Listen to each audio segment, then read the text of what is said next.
En este primer ejercicio realmente son dos apartados, ¿no? Que te piden demostrar por acotación. Realmente lo de por acotación es utilizando la definición que estos dos límites dobles valen cero. Vamos a comenzar por este segundo, únicamente porque es más sencillo de entender, ¿de acuerdo?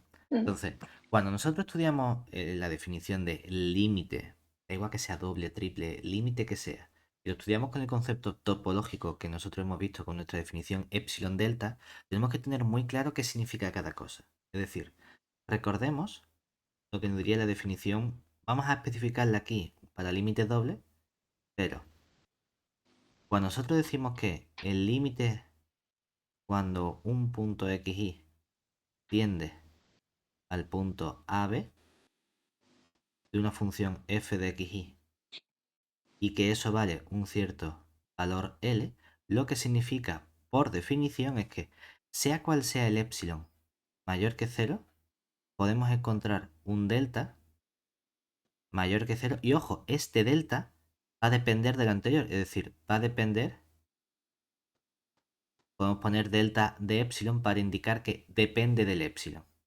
Tal que si cogemos puntos que estén suficientemente cercanos a este punto AB, es decir, tal que si tomamos puntos de modo que la norma del punto XY menos el punto AB sea menor que delta, entonces lo que tiene que ocurrir es que también la norma, solo que como la función va a R, lo que tenemos que el valor absoluto de f de xy menos el valor L, esto sea más chico que epsilon.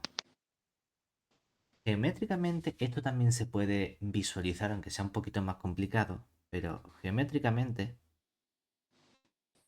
lo que estamos diciendo esencialmente es lo siguiente. Si trabajamos con funciones de dos variables, para representarlas necesitamos tres dimensiones. Tenemos aquí nuestro eje X, nuestro eje Y, y voy a poner, por ejemplo, por aquí nuestro punto AB. Y entonces lo que vamos a representar para nuestra función f es, en cada punto, dibujamos la altura correspondiente. Es decir, cojo por ejemplo aquí, y esto es lo que vale mi función en el punto AB. Voy a hacer un dibujo cualquiera, es decir, voy a poner por ejemplo algo tal que así. Vamos a suponer que esto de aquí es nuestra función. Que todo esto es la gráfica z igual a f de xy. El modo de acercarse aquí depende de lo que nosotros hayamos definido como norma. En esta asignatura solo trabajamos con la norma euclídea, lo cual significa que cuando nosotros ponemos esta norma del punto xy menos el punto AB, lo que estamos estudiando es la raíz cuadrada de componente menos componente, x menos a, elevamos al cuadrado, más componente menos componente, y menos b, y elevamos al cuadrado.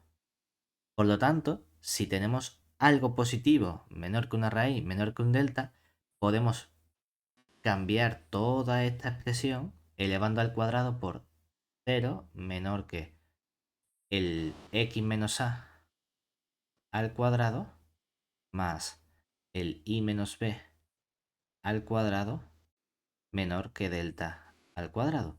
Y esta expresión que tenemos aquí, x menos a al cuadrado más y menos b al cuadrado más chico que delta al cuadrado, nos recuerda, es la ecuación de un círculo, que está centrado en el punto AB y tiene un radio delta porque el radio lo ponemos al cuadrado. Entonces lo que Sí, tenemos realmente aquí es que puntos x y cercanos significa que estás cogiendo aquí un círculo relleno y te estás quedando con todos los puntos que estén dentro de este círculo. ¿Vale? Cualquier punto x, y que tú cojas aquí va a ser un punto que verifica esta desigualdad, donde lo que estamos tomando es el radio como delta. ¿Qué vas a hacer tú? Lo que tienes que averiguar es cuánto tiene que valer ese radio delta para que si elijo un epsilon cualquiera, de modo que la f de xy, que es la altura, menos el valor L, decir, ah, pues mira, hemos elegido, yo qué sé, este L de por aquí. ¿De acuerdo? Pues lo que tú quieres es que para esta altura, si la función está suficientemente cerca de este valor L, entonces todos los puntos que están ahora por aquí estén también suficientemente cerca de esa altura. Eso es lo que estás diciendo. Entonces tú quieres quedarte con la parte de la función que está suficientemente cerca de la altura L que has elegido. ¿Vale? Eso es lo que hace geométricamente este concepto de límite. Lo importante es que hay una serie de etapas y las etapas hay que tenerlas relativamente claras. Es decir, entonces, lo que nosotros queremos hacer primero es fijamos el valor del epsilon. Fijamos un epsilon cualquiera, que tiene que ser positivo. Segundo, nosotros buscamos un valor delta, que como decimos puede depender del epsilon, y que lo importante es que decimos, ¿qué valor tiene que ser? Pues no lo sé, ya veremos qué es lo que tengo que colocar aquí dentro de esta cajita, pero importante que sea positivo. ¿Cómo encontramos este valor? Lo único que podemos usar es esta relación de aquí. Usamos que el x menos a al cuadrado más el y menos b al cuadrado es más chico que delta al cuadrado. De aquí, esto nos permite utilizar también información cuando únicamente aparece el x menos a, porque si este tiende a 0, x menos a al cuadrado más chico que delta al cuadrado, nos gustaría quitar las raíces o los cuadrados con raíces cuadradas. El problema es que no aparece el término x menos a menor que delta, sino que al quitar la raíz cuadrada aparece el valor absoluto del término correspondiente. ¿Por qué no solemos poner valor absoluto de delta? Porque el delta como es positivo. Si el delta es positivo, ¿para qué vamos a poner valor absoluto de una cosa positiva? Lo mismo podemos hacer con el i menos b. Si el x menos a fuese 0, entonces nos quedaría i menos b al cuadrado menor que delta al cuadrado, o lo que significa lo mismo, i menos b menor estricto que delta.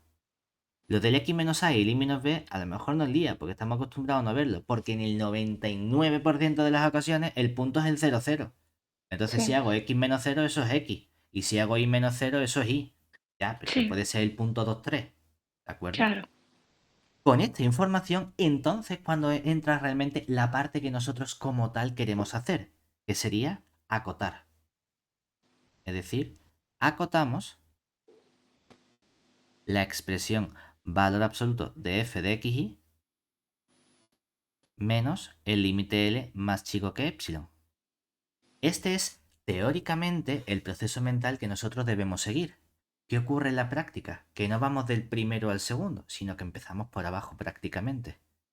Y vamos Vale. deshaciendo los pasos para que el último paso de acotación sea el que nosotros estamos buscando. ¿De acuerdo? Pero esta es la estructura mental. Entonces, vamos a intentar hacer esto mismo con el segundo límite primero, que es un poquito más sencillo. Entonces, para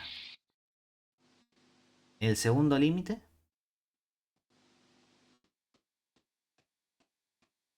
tenemos. Realmente nos ponemos nuestros 4 pasitos, ¿no? Es decir, primero fijamos el epsilon mayor que 0, que te dice, bueno, no hemos hecho nada. Segundo, que sepamos qué es lo que estamos buscando. Sí, buscamos un delta que puede depender de epsilon y que no sé cuánto tiene que valer todavía. Algo tengo que poner aquí, importante que sea positivo. Ya veremos el qué. ¿Qué es lo que puedo usar? Usamos esencialmente tres cosas. O bien el x menos 0. Me da igual que lo pongas en valor absoluto o sin valor Mm, absoluto cuando lo eleves al cuadrado, porque como es positivo no pasa nada. Más el y menos 0 al cuadrado es más chico que delta al cuadrado. O puedes utilizar que el valor absoluto de x es más chico que delta. O puedes utilizar que el valor absoluto de y es más chico que delta. Esencialmente estas tres cosas son las que puedes utilizar. Y la regla general es que no quieres tener los delta dividiendo, solo los quieres tener mm, multiplicando. Vale, con estas tres cosas que tú tienes en tu parte izquierda, ahora vamos a la parte más o menos complicada que sería acotar. Acotamos y decimos, venga, pues, ¿qué expresión tengo que acotar? Tengo que acotar la expresión que nos han dado, que sería x al cubo más y al cubo entre x cuadrado más y cuadrado menos el límite que ya nos han dicho a nosotros que sería 0. Hombre, lo primero que puedo hacer es que si estoy restando 0 me lo estoy dejando tal cual. Entonces nos Mm. queda aquí simplemente arriba valor absoluto de x al cubo más y al cubo. Abajo podría ponerlo, pero como tengo x cuadrado más y cuadrado, que siempre es positivo, pues no hace falta. Pongo el x cuadrado más el y cuadrado sin valor absoluto. No nos gusta tener cosas sumando dentro del valor absoluto. Nos gusta tener los valores absolutos de forma independiente. El único modo que puedo separar esto sería mediante la desigualdad triangular.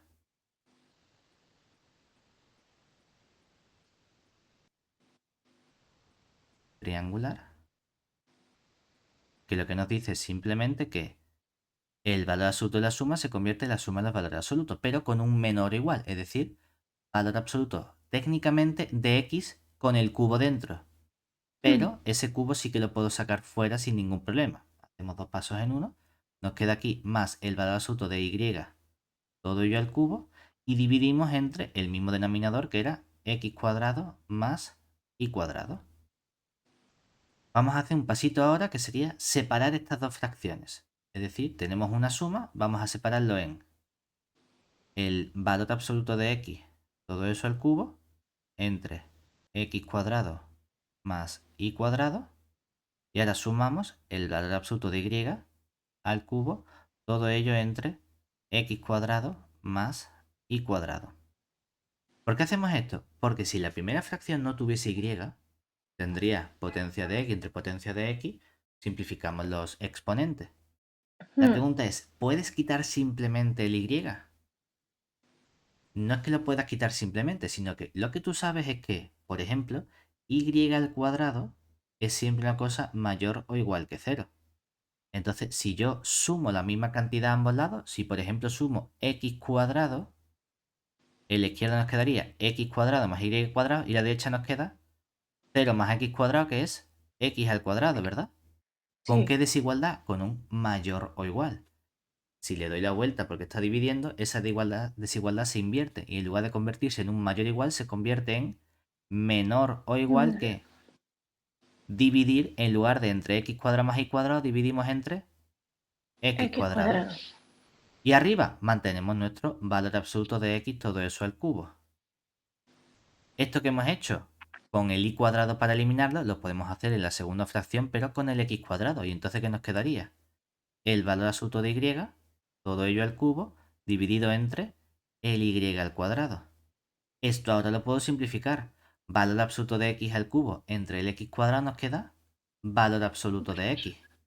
Valor absoluto de y al cubo entre el y al cuadrado nos queda valor absoluto de y. ¿Qué puedo utilizar? Que el valor absoluto de x es menos estricto que delta y el valor absoluto de y es menos estricto que delta.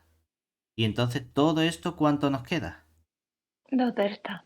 2 delta. Pero yo, ¿a qué tenía que llegar? ¿A que todo eso tenía que ser menor que? Epsilon. Y he Ay, llegado a no, que es... menos. Sí, sí, menor que Sí, epsilon. sí. Y he llegado a que es menor que 2 delta. ¿Cómo lo arreglamos? Pues a esto lo vamos a llamar nosotros epsilon.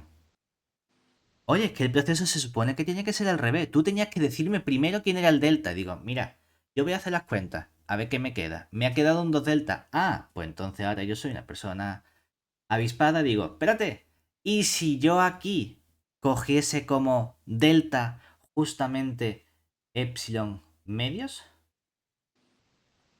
Entonces, cuando llegase delta más delta, tendría 2 delta y dijese, es que yo he elegido al principio que delta valga epsilon medio. Entonces 2 por epsilon medio, ¿cuánto nos queda? El epsilon que nos tenía que quedar. Ah, claro. Y entonces te dirán, ¿y cómo sabías que tenías que coger epsilon medios al principio, antes de ponerte a acotar, sin saber lo que te va a salir? Porque el proceso es el inverso. Nosotros hacemos toda la acotación, vemos qué cosa nos queda con el delta y digo, ah, vale, ahora despeja. Y ya vuelvo para atrás y digo, esto es lo que tenía que haber puesto al principio, lo que pasa es que no lo sabía. ¿De acuerdo? Vale, ¿Cómo hemos conseguido vale. decir, ¿has encontrado este delta que vale epsilon medio? Sí, con eso ya lo tenemos. Es decir, hemos probado entonces nuestro límite con la definición. Esto sería súper Vale. formal. Lo más habitual es que no tengas que despejar el delta, porque Quiero decir, aquí es sencillo. Tú imagínate que te queda así, me ha quedado delta al cubo más 2 delta al cuadrado menos delta más 8. ¿Cuánto vale el...? Sé lo que salga de despejar esa raíz cubo, esa expresión cúbica.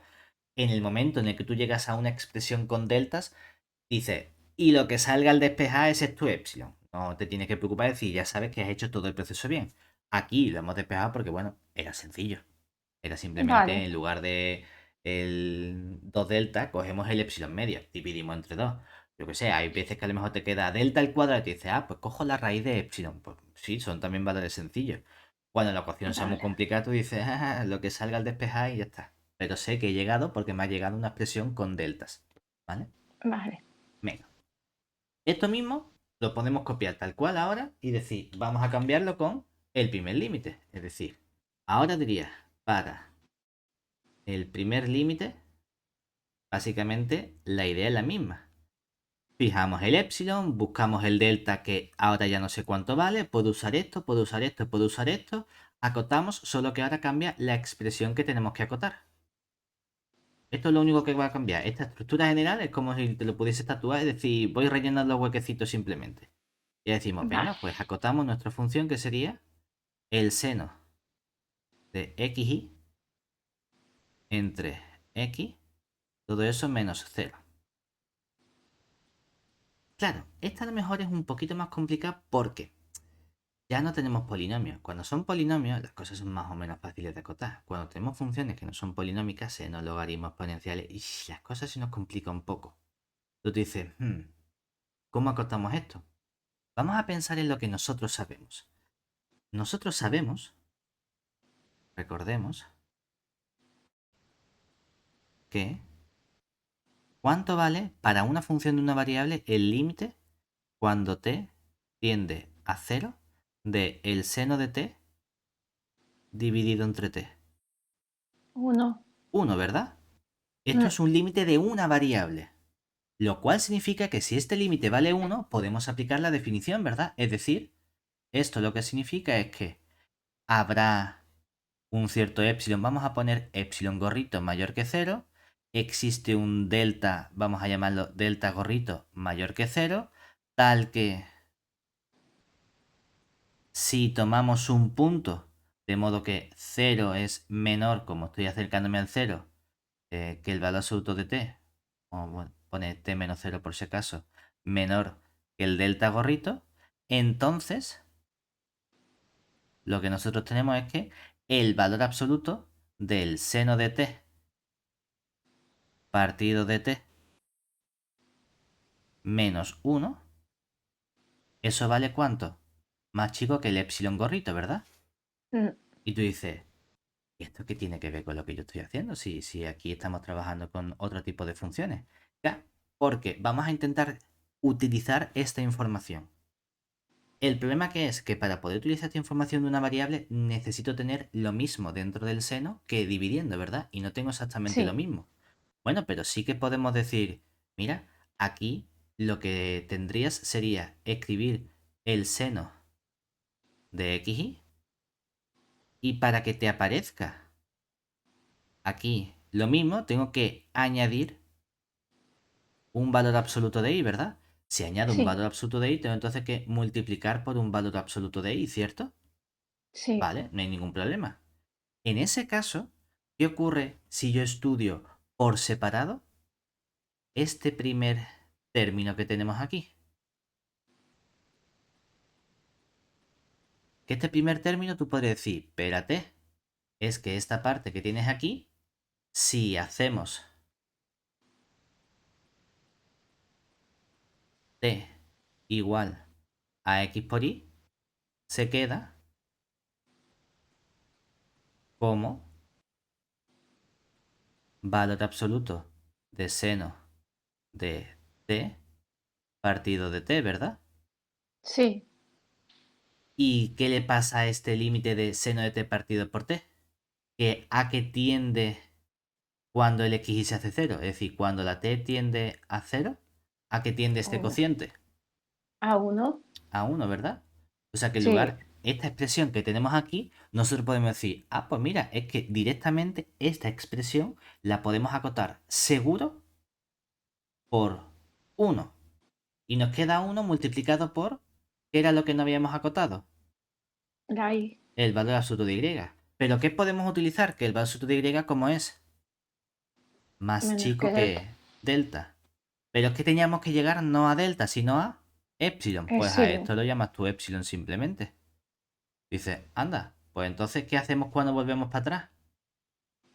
Si delta es epsilon, pues lo mismo es Epsilon. ponerlo aquí desde un principio, ¿verdad? Mm, Pues mira qué fácil así. El problema es que cuando tengamos funciones un poquito más complicadas con exponenciales, con senos y demás, vamos a tratar de convertirlas en aquellas funciones cuyo comportamiento es conocido de una variable y realmente hacemos una acotación previa en esa parte. Y luego ya nos queda el resto que sí son nuestros términos polinómicos o más sencillos. ¿Vale? Vale. Lo bueno es que así ya tenemos probado por acotación, que realmente simplemente utilizando la definición, estos dos límites valen efectivamente cero. ¿De acuerdo?